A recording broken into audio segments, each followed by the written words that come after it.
No nii, kätte on jõudnud see aeg, kui saak hakkab moodustuma.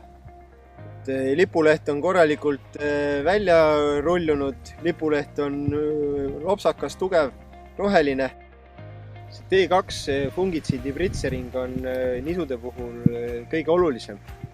Millal see T2 pritsering siis üldse teha vaja oleks? Nisul loetakse lehti lipuleht, teine leht ja pea. Need kolm taime osa on saagi moodustumise alused.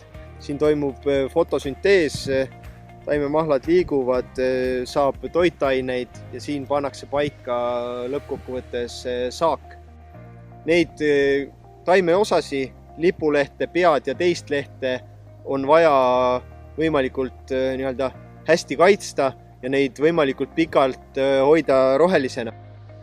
Konkreetsel juhul on siis tegusi Ramiro sordiga, kus lipuleht on ilusti välja arenenud, loomise algus on kätte jõudnud ja tegelikult on teisel lehel, siis lipulehe alumisel lehel märgata juba nisu pruunlaiksuse esimesi sümptomeid.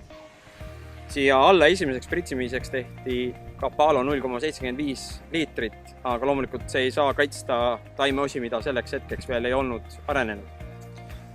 Mida sellises olukorras teha?